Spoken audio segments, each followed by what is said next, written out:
hope you all have been having a wonderful day with the presentation this morning by Walker Sands and all the one-on-one connecting, founder connecting breakout rooms.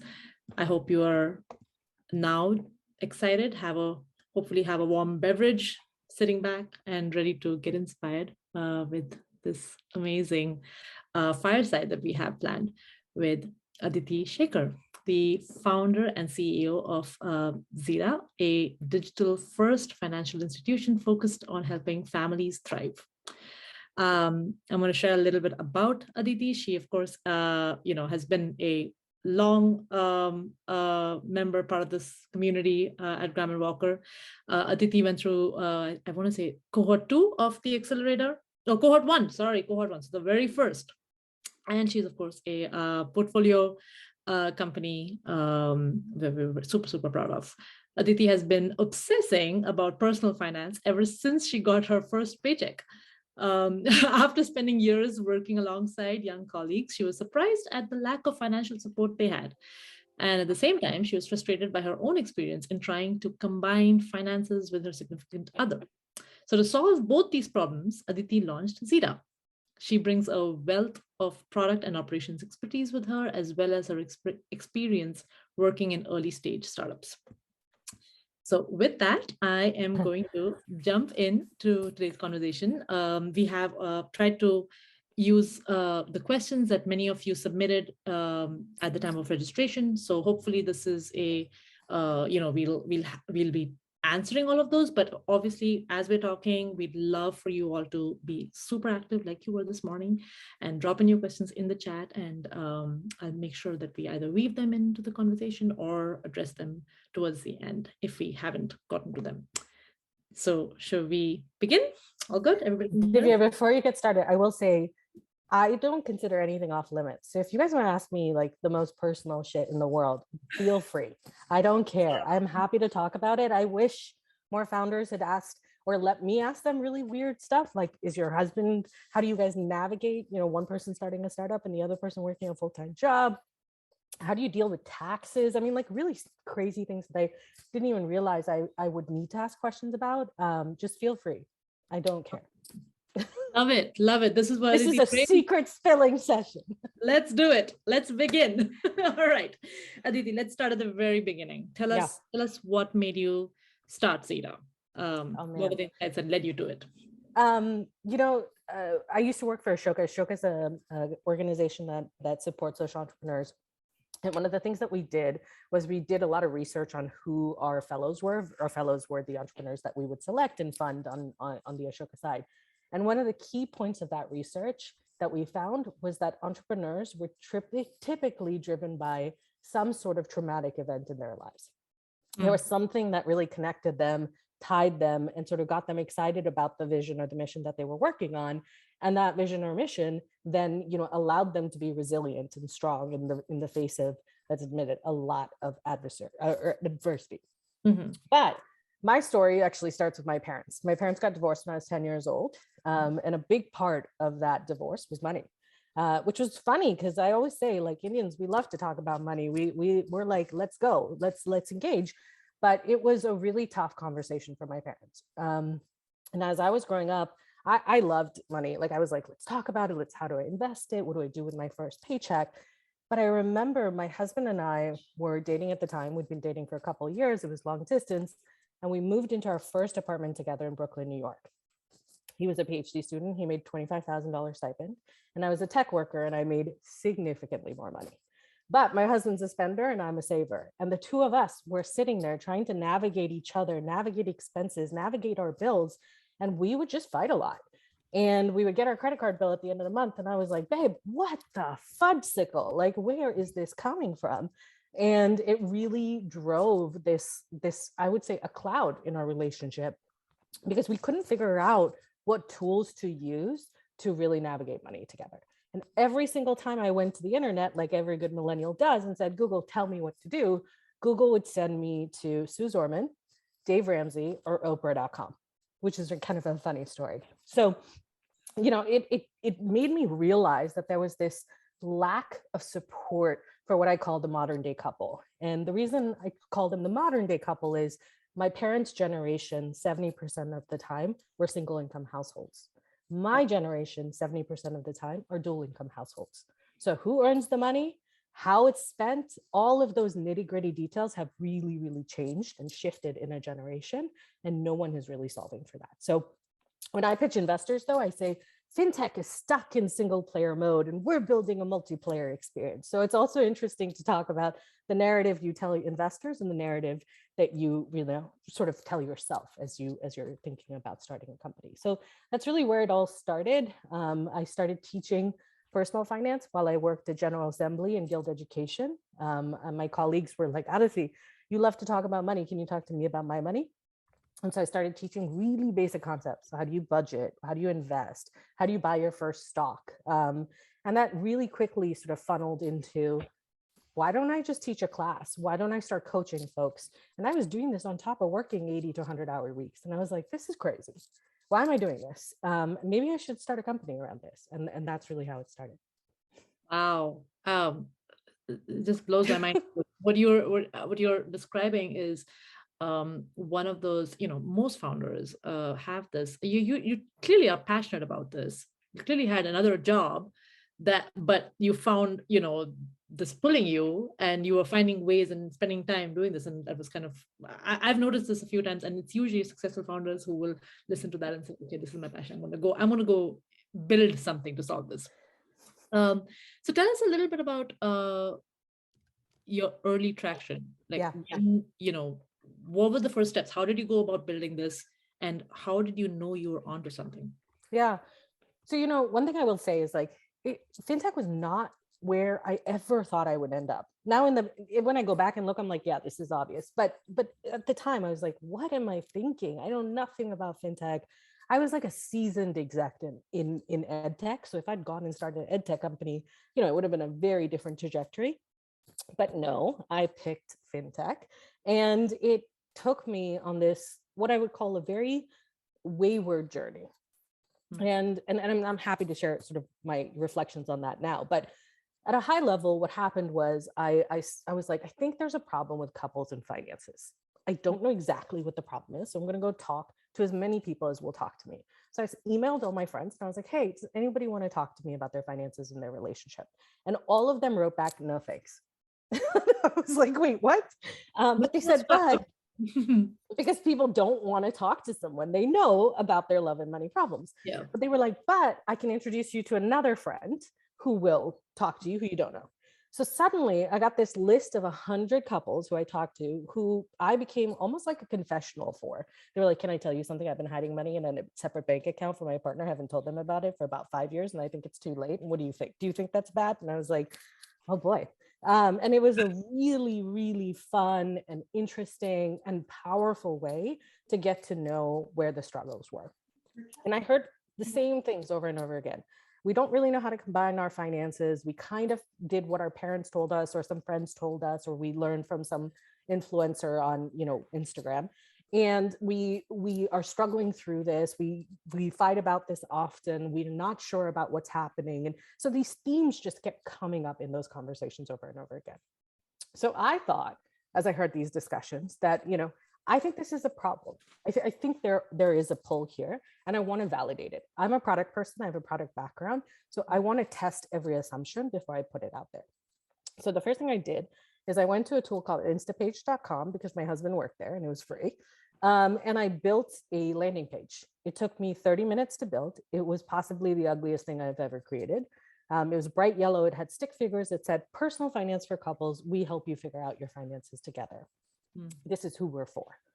And I put it on Product Hunt. Within a day, we had 400 people sign up for the app, and we had, and there was no app. So they signed up for something. And we were product number 1 or 3, or I can't remember. It was really high up there. I was like, wow, people seem to care. So let's start building our prototype. My first prototype was actually on Google Sheets. I built a budgeting tool on Google Sheets. I didn't know how to code. And I was like, this seems easier. And it's quickly evolved into what we defined as mint.com for couples. And it became this very powerful feature, this really powerful tool that's actually still alive today, that we put out there We iterated on, multiple different times and got to about 50,000 couples using the app completely organically. We hadn't spent any money on acquisition. But something kept bothering me. I was like, this is interesting, but there's all this fintech stuff that there's so many parts to this problem that are broken. And I want to do more for the couple. I want to do more for the broader family. I want to get more involved in their finances. Because what we heard over and over again was, do it for me. Don't make me think about it. Reduce my cognitive load. Take the anxiety away. And it really dawned upon us that actually that the resource or the tool that really needed to be built was actually a financial institution focused on the family unit that didn't treat the family as an N of one, but really saw the family for the different types of folks in the organization or in the unit who saw the needs of those individuals. Kids need different things than elderly parents versus, the partners who might be earning, and who gave an opportunity for the family to interact around their finances seamlessly. So we ended up sort of pivoting the business and saying, we've built this really cool organic traction and this we have like very deep data sets on how couples are navigating money, but now we have an opportunity to actually build a banking product. And I will caveat, up until that point, I had raised about $500,000, but I had not raised venture money very intentionally, because I knew the second I raised venture money, I'd get on a little treadmill and I got to go. So we waited till we were like, yes, we truly have a venture backable business with a business model and a very clear path to, more than $1 billion, that we went out and then said, okay, it's time for us to go raise. Wow, you followed the traction like super early, like had the community, the signups before you actually went out and built the product. So there's a question over here. How does the product work? So today, what is it? Can you tell us a little bit? Yeah, for sure. So today, Zeta is essentially a bank for families, is the best way to describe it. If I were in a public setting, I would be yelled at for calling it a bank. We're a non-bank bank. And we essentially offer joint accounts for couples. Our focus is to start with the joint account, but then our goal is to integrate other family members, whether you need a card for the nanny, whether you want a card for your kids, whether you want to have more than 2 people on that account because you're helping an elderly parent along with your siblings. There's all these different makeups that make up a family, and we want to be able to support all those use cases. I cannot tell you how many emails I've gotten from polyamorous couples being like, when are you going to offer a solution for us? And I'm like, we'll get there. But really, we're starting with the joint account. We're getting it really, really fine-tuned, and we're there. And now we're starting to expand beyond that. We want to do your taxes. We want to help you with your mortgage. We want to help you the first time you have a baby or the third time you have a baby, whatever you decide to do. So the way I describe it is we want to be your financial partner for life. Love it. And I was curious about this, and I saw that someone else has this question as well. Kristen's asking, what does Zeta mean, and how did you come up with that name? So I love that founders, like some founders have these like great naming stories, and I'm like such a dork. So I really like the symbol, that like the sum symbol, because it's like the sum of the parts are greater than the whole kind of thing. Or I said that wrong, but anyway. But so I felt like the letter Z looked a lot like that symbol. And so I decided I wanted a relatively short name. I wanted one that wouldn't get misspelled and mispronounced, which I was wrong about. And I wanted something that would be very recognizable as a brand. So I went with Zeta. I spent way too much time thinking about naming at the end. I don't think it really matters. I think you can, if you can make Google work, shit, you can make anything work, is my argument. Did you go with an agency, or was it something that you pulled up and you decided this is what I want? Completely decided. Yeah, completely decided to do it sort of by myself. I spent a lot of time obsessing about the domain name, but after I realized that's not really a big deal, because you can just add ask or get or go or whatever at the front, and you can get whatever name. Yeah, and you can train people. Amazing. So I heard you say it as Zeta, not Zeta. Yeah, I say it as Zeta, and it's fun. I thought it was like, oh, people won't mispronounce it, but all people say Zeta, ask Zeta. I'm like, oh, shoot. So hindsight is much better. All right. So tell us, what were some of your earliest challenges when you were building this out? Like, what would you say? Was it, I've heard founders say different things. hiring, is it acquisition, which I don't think you had a problem with, but what would you define as your earliest challenges? Well, I mean, acquisition's always hard in the beginning, but I'll start. But I think the first thing was I didn't, hiring wasn't as painful for me because I got really lucky. I was building this. It was completely on my own. I was just sort of playing around with it. And I started telling my friends about it. And one of my engineering leads from GI, from General Assembly, was like, I called him and I was like, Kev, I need to figure out how to build this. Who do you think I should work with? And he was like, oh, I'll do it. I was like, no, I'm not asking you to build it. I'm asking you to tell me who to talk to build it. And he's like, no, I'll do it on the weekends. And so Kev very quickly became my co-founder. And so that was like, it literally, the relationship fell into my lap and we'd known each other. We had a lot of trust between each other and we knew what to expect with each other. So that was really, really easy. But the hard parts were, one, I can't tell you how many investors I talked in the early days because I was like, how hard can raising money be? Famous last words. And so many investors said to me, they were like, God damn it, if you were doing something in ed tech, I would fund you today. But why do you want to do fintech? You know nothing about fintech. Fintech is a space that's complicated. And that was really tough to navigate. And I'll be honest, like, I'm not a person who's like lacks confidence. Let me put it that way. But I think I really struggled with it. Like, I think I was like, oh, maybe I don't know. Maybe I'm not smart about this. Like, maybe I did have to work in this space for 10, 15, 20 years. But that was completely wrong. And one of the things I love about fintech is it's literally getting reinvented every single week. So the beauty is that sometimes I know more about a topic than someone who's been in the space for 30 years, just because I get to operate at the fringes of innovation in fintech. So that was the first. The second was, we were talking about money. We were talking about your finances. So we had to build an incredible amount of trust with a really shitty product. So when we launched the product initially, we were using a bunch of, fintech is built up of a bunch of layers of infrastructure. So you're borrowing pieces from all these different orgs, and they would break sometimes, or they wouldn't work or whatnot, and we would get yelled at. And so that initial thing of just like finding your first true, and I know people say first true 1,000 believers, but I'd say start with 10, then go to 50, then go to 100. Like, I mean, and build up that way. And we just had folks who were like, I really want this to exist, so I'm not going to give up on you guys. And we provided exceptional customer service. So we were like, if it breaks, we will fix it within minutes. We will call, we'll come to your house with flowers to apologize, like whatever. But we really worked hard to build a lot of trust amongst our early users that then allowed us to sort of catapult. So there's a question over here about at what point did you start charging for your product? Did you, like, when in the beginning, was it free? Or what's the model?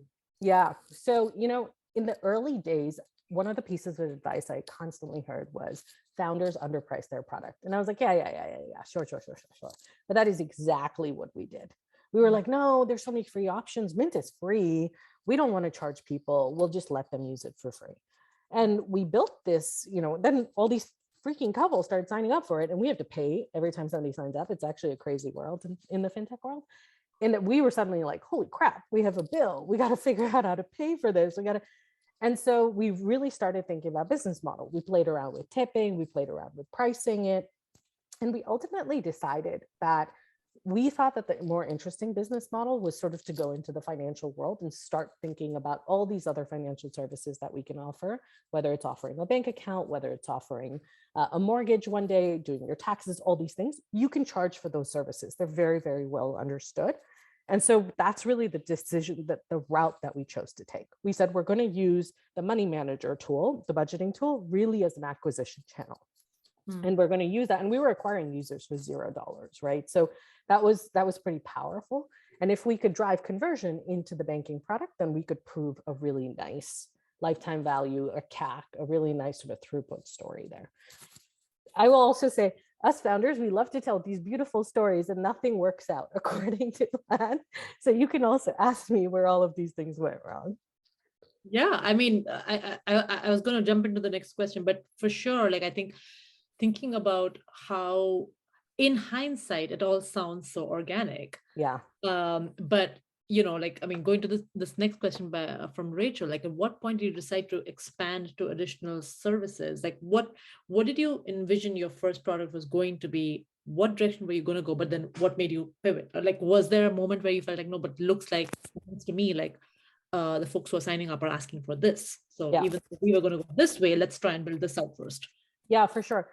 For us, it was, there was a moment I think it was like we were 30,000 couples or something. And there was a moment where I was like, do I want to build? And I don't want to pass any judgment one way or the other, but so this is my story, but and the way I tell it is really not meant to say like, if you choose a different pathway, that's wrong. But when I thought about it, I said, do I want to build a lifestyle business or do I want to build a venture business?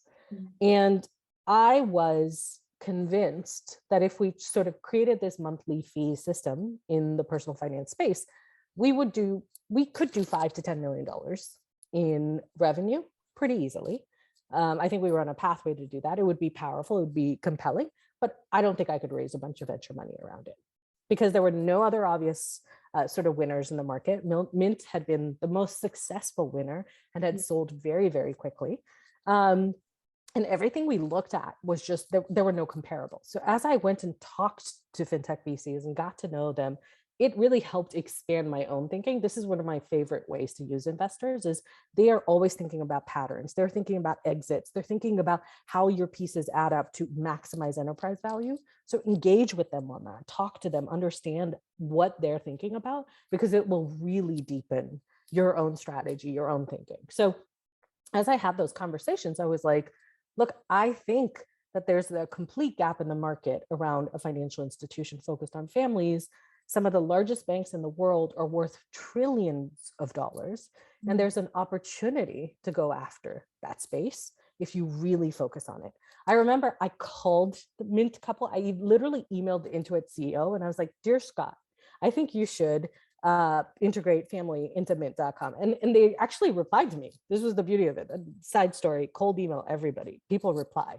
And Intuit called me and they were like, look, we actually built a family solution on Mint and then we didn't go public with it because we saw the exact same patterns you were seeing.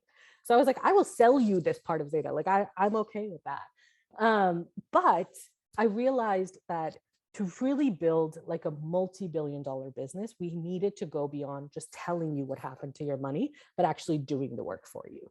So my dream has always been like, if you have a Zeta account, can we essentially become the CFO for your family? Can we help you pay your bills on time? Can we make sure your taxes are paid? Can we make sure everyone knows how much they're able to spend, that they get access to credit early on, that they build those tools, all the things that we navigate ourselves and are sort of confused and lost about in the US? Can we use technology to drive a lot of that for you?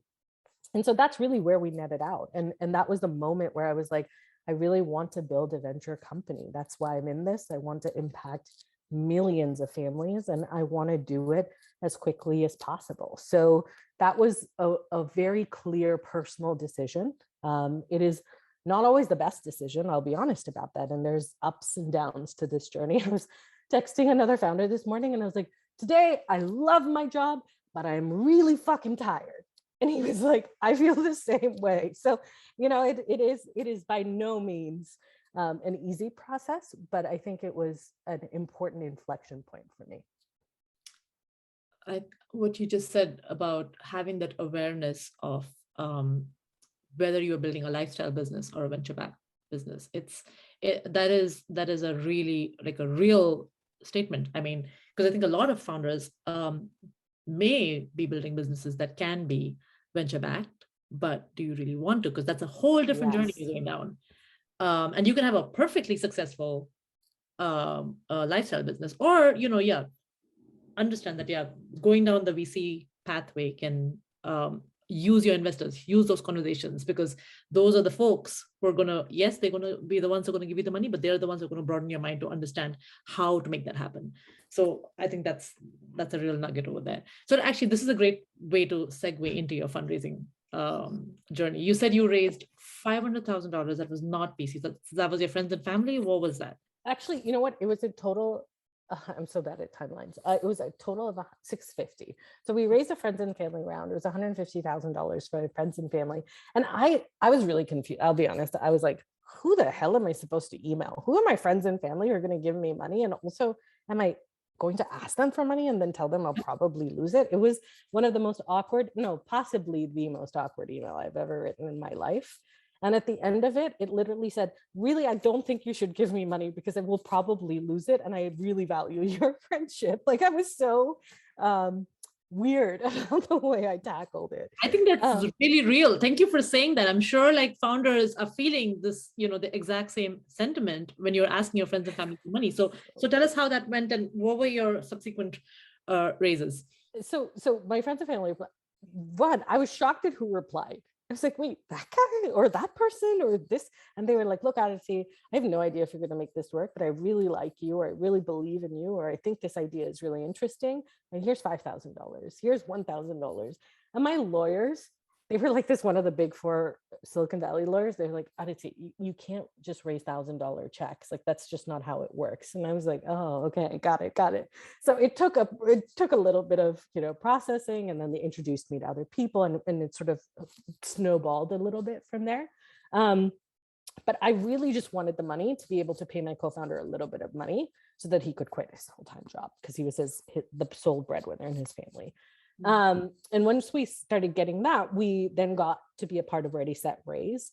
And I know, again, I've heard this advice and I remember listening to it many times, but we heard over and over again across so many different sort of, founder groups: find your dream investors, find the people who believe in your vision, find the people who see what you see. Don't, and I will add, don't just take investors who care about your credentials, but really care about what you're building and who you are.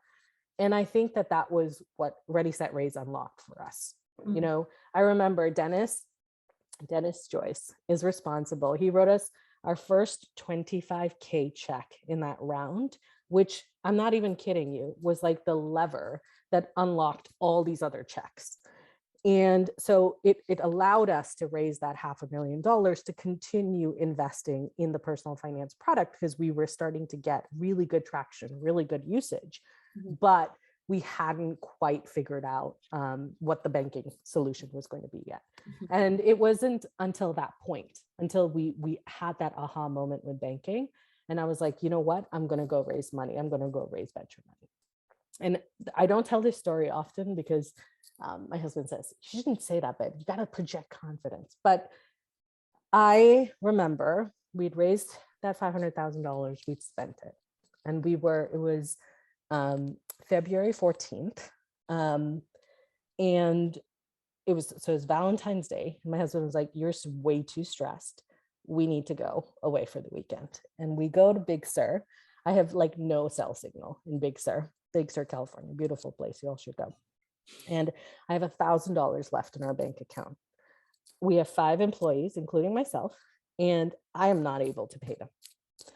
And I'm like panicking.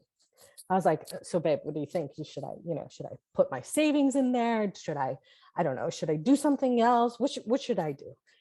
And on February 14th, we get one acquisition offer and 2 term sheets.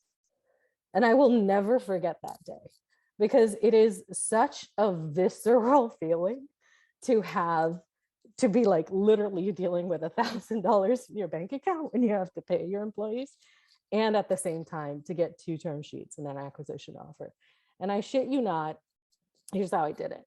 I called the acquisition folks and I was like, I'm getting 2 term sheets on Friday, and you either give me an offer or you don't.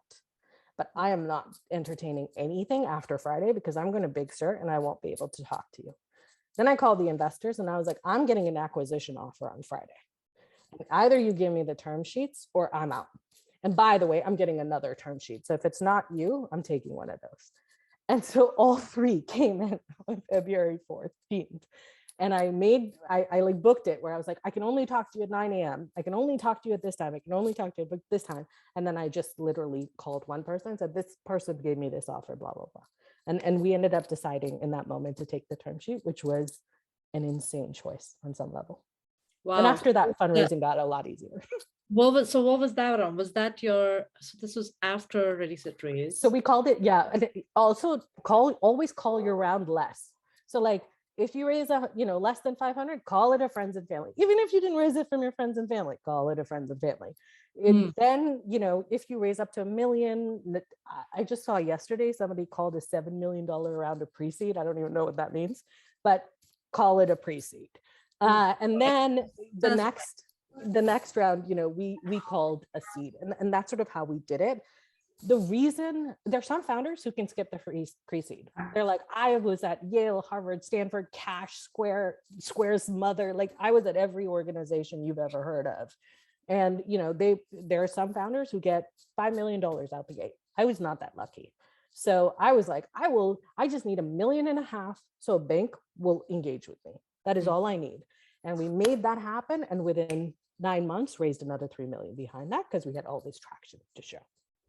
So the 3 million that you raised after, did you call that your seed, or was that like a That's rolling? Right. We called it a seed. Yeah. And that's the last one that you raised. That's the one that got announced in TechCrunch. Yeah. Yeah. And one of the best things about the last one was one of the things that we've been very good at. I don't know why. So don't ask me that question, but we've been really good at getting on people's radars. So we get a lot of acquisition offers. I think it's because other fintechs are like thinking about our problem space and they're like, this sounds hard. Let's just hire someone else to do this. But we got an acquisition offer before our seed round as well. And I was like, I'll make you a deal. I will not take your acquisition offer, but I will let you give me money instead. And they were like, okay. So this is sort of how we've played the game. And it's worked really well for us because it's like having super operators on your I still need to get that form to school. So after I'm done with this, we'll go back and drop it off. Okay. Oh, sounds good. Someone who is, not a. But yeah, so that was how we did it. And again, happy to share specifics on some of these details and how to navigate some of these conversations. Because I was just like calling anyone who would talk to me, people I hadn't even talked to before, being like, have you ever dealt with an acquisition? How do you handle that? What do you say? What do you think about? And all the good stuff there. But you're such a masterful storyteller. Like I feel like you do a very good job, and I think it has a lot to do with just being authentic. You're doing that because you're able to sort of tap into something that allows you to share to share your authentic story. But whether it is fundraising or whether you are trying to talk to consumers, your customers, or whether you're going to the media and trying to sell your brand and sell your product, I think it's something that you've done really well for Zeta. Is that something that you've sort of been strategic about when it comes to media stories?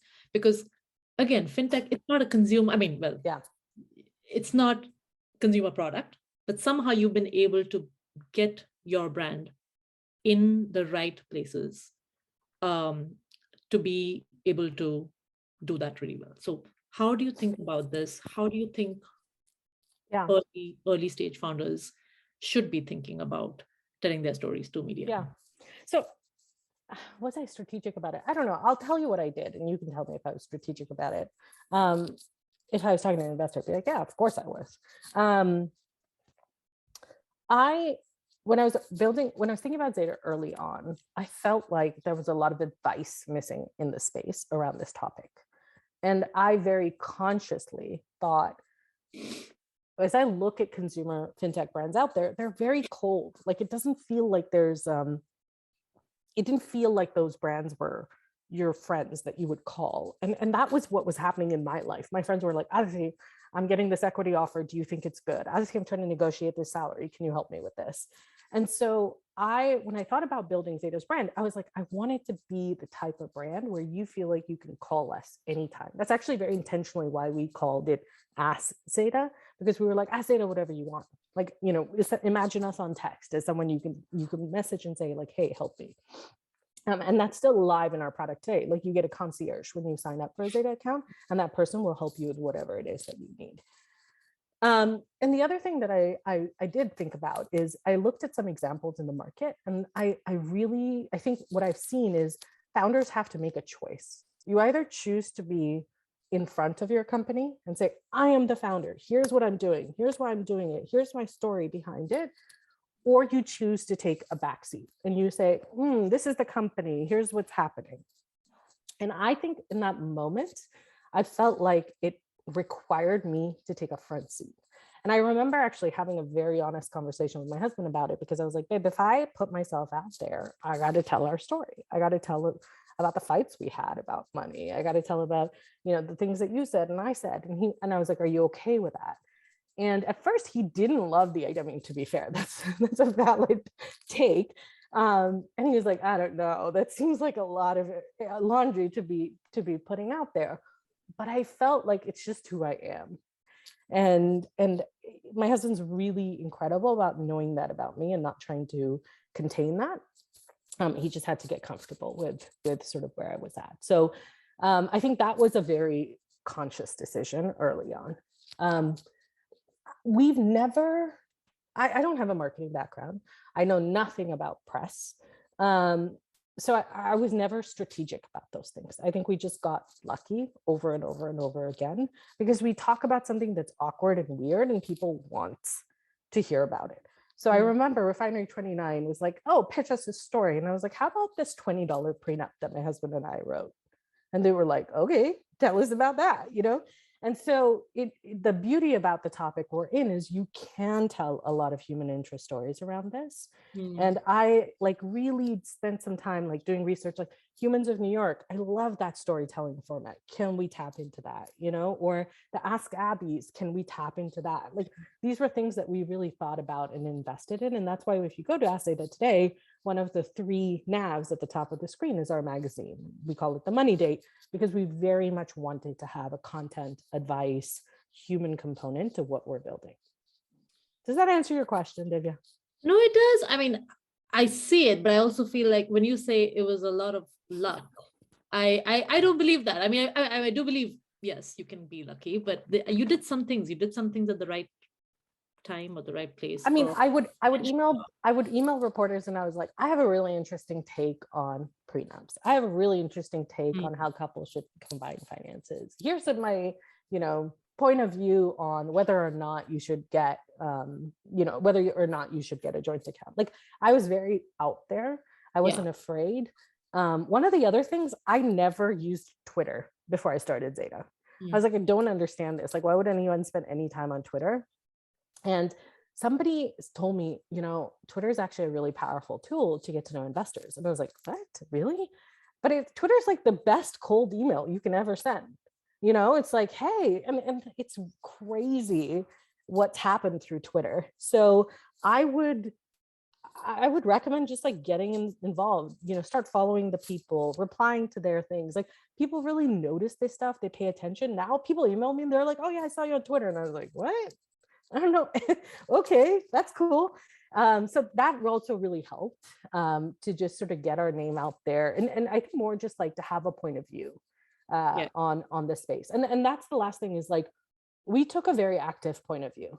We were like, we don't agree with the Dave Ramseys of the world. We don't agree with the Sue Zormans of the world. We have this thesis that, you don't have to fully combine your finances. You can do a variation and there's options. And so I think we were different. We were telling a slightly different story in the market that stood out. So you put yourself out there actively, whether it was actively sort of writing to journalists and reporters or on Twitter. I say this to everybody too. One of my strategies for Graham and Walker to get in front of press is I DM everybody. And all the time, someone has a story out, I will send them their story and say, wow, I love this. And this is why this stood out to us. And guess what? We can comment on this or have a point of view on it or disagree with it. So yes, very much put yourself out there and you gotta keep doing it often. And actually one of the other things I do, and this is actually true of every opportunity, any opportunity I get, I always say, can I invite a different founder or can I share a different story of another person? And it's crazy. I think Tim Ferriss says this sort of early. I only know this because my husband listens to Tim Ferriss. But he says this a lot, where he got really connected across the valley because he just did favors for people. Yep. and he expected nothing in return. And I never do. I'm not like, hey, I'll make this intro for you if you do this. I'm like, whatever, I don't care. Good karma will come back to me. So I think it's a little bit of that too. It's like, one of my investors is the founder of Alloy, which is like not the only, but one of the rare unicorns with a female founder. And I met her because I got invited to an event because the Betterment founder, John, was like, women should be at this event. And he was like, Aditi should go. He invited me. And I was like, oh, if I'm coming, can I invite other women? And I was like, hey, Laura, I've only ever seen you on Twitter. Do you want to go to this event? So Laura and I drove BMWs together around Palm Springs, which someone else paid for, which was an incredible experience. And Laura's now an investor. And I've literally talked to her multiple times this week as we start thinking about our next raise. So it's like crazy how serendipity works. And I would actively encourage you to bring other founders along with you in that journey, because they remember, they appreciate it, and they will pay you back in spades. Keep paying it forward. Bring people along. Quick answer to your Twitter handle. What is your Twitter handle? It's at Aditi Shekar. There you go. ADITISHEKAR.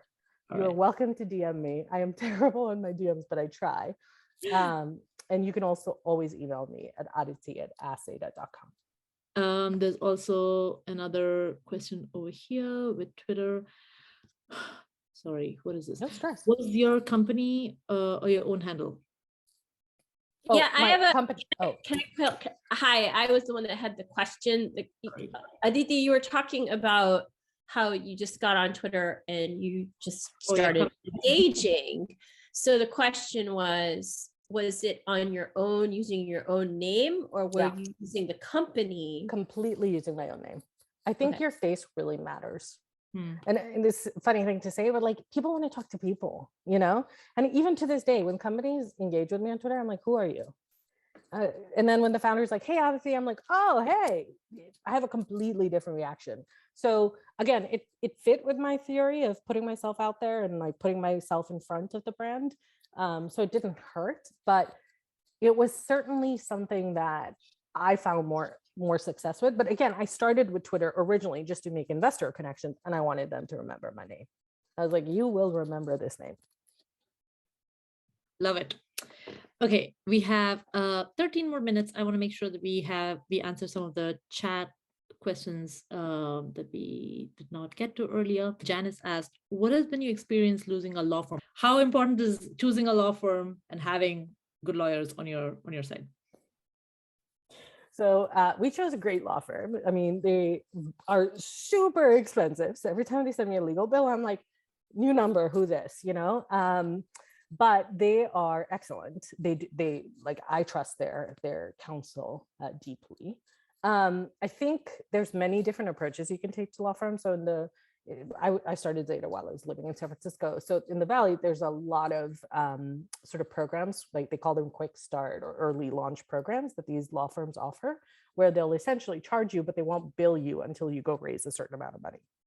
In our case, when we raised, it was like $1 million threshold. After we raised $1 million, the lawyers were like, oh yeah, you kind of got to pay us. And I was like, what's the least amount of money I can pay you without you getting too pissed at me?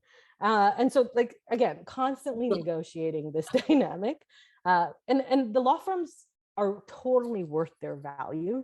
So this is like by no means a knock on them.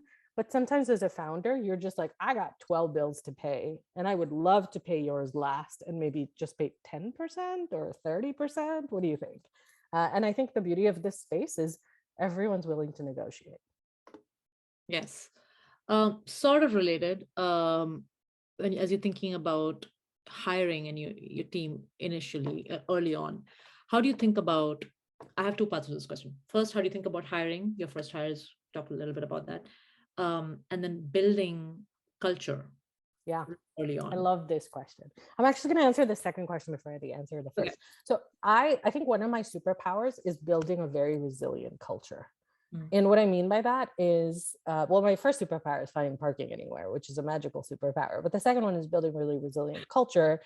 And what I mean by that is I'm really good at building a team that even under the most dire circumstances can sort of rally. And I think it's really important to have a very deep mission that everyone connects with, to be able to build that kind of culture Mhm. personally. And I think, and we've been very intentional about culture. We think about the types of events we have. We think about the ways that we involve the rest of our team. Like, this is a silly thing. We have an unlimited PTO policy, but we require everybody on the team to take their birthday off and to take their partner's birthday off so that they can be a good partner to their partner. It's a silly requirement, but it's actually a team culture requirement where we're like, look, we want you guys to be great family members too. And so if that means you got to take your birthday off, go do that, you know, which is really funny, because when my husband didn't take my birthday off, I was like, what the fuck, babe? But, you know, anyway, and then, you know, we do other things like we do show and tells, sort of riffing on that idea. And we ask our employees to bring their partners or any significant other person in their lives to these show and tells, so we can ask all kinds of personal embarrassing questions about that employee. So like we really try to integrate the fact that you are a human beyond your work, your role at Zeta, into the broader dynamic. The other thing we do is I am very transparent with our team. I had a coach early on in Zeta. It was actually the CEO of Etsy. And again, I cold emailed Chad and I was like, Chad, I really like your story about how you got fired from Etsy. Can you coach me? And he did. And I remember talking to him about transparency. And he was like, Aditi, transparency sounds like a really great thing. And then you're in it and you realize not everyone loves transparency. And I was like, oh, that's really, really good advice. And so I thought really hard about how much transparency to drive. And of course, you have to be careful and thoughtful and responsible, because entrepreneurs are totally fine with uncertainty, but most other people are not. And they don't like transparency because they're like, I almost don't want to know that you're panicking right now, or that you have $1,000 in the account, but you have a plan on how you're going to solve for that. So I think that was something that we've tried to do, is balance transparency with the team while at the same time making sure that they never feel like I would do them wrong, if that makes sense, but balancing it in such a way that I'm not necessarily having to show every detail all the time.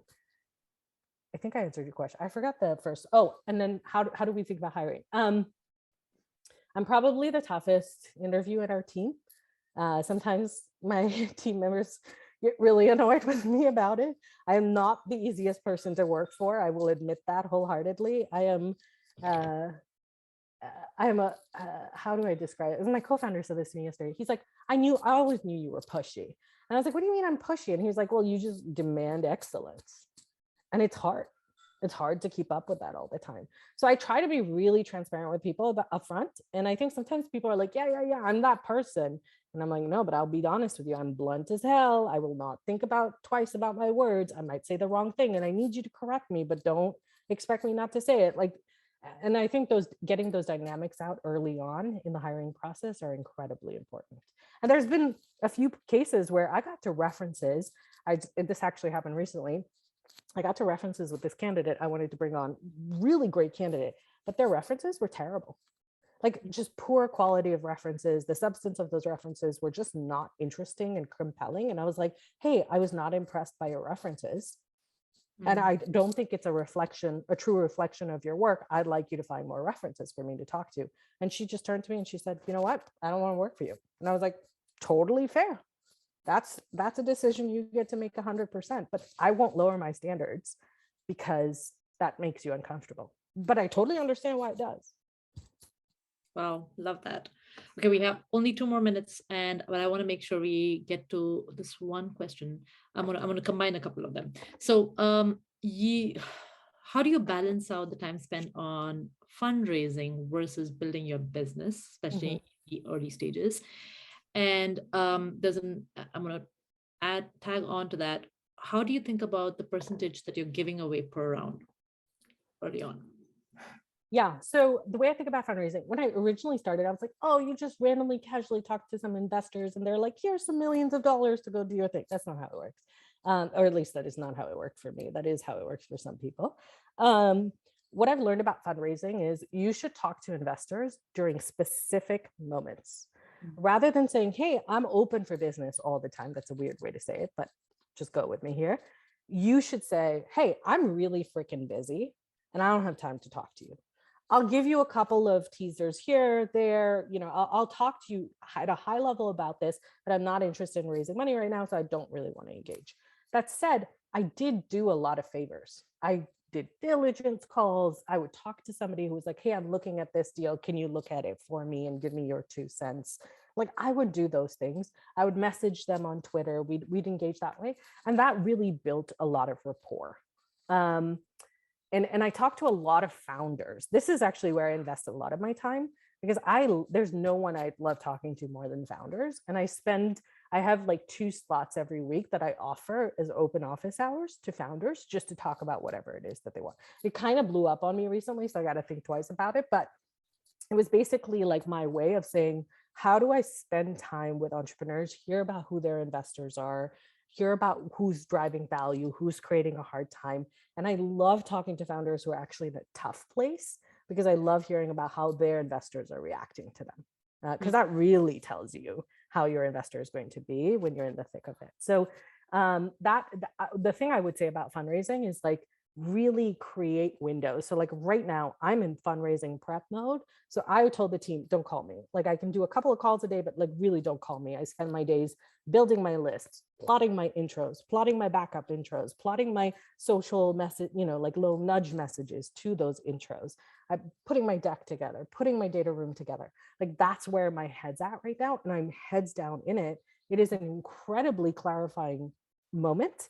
But then when I'm through it, I'm like, okay, I will send you a quarterly update. And now I'm going to spend the time building the business.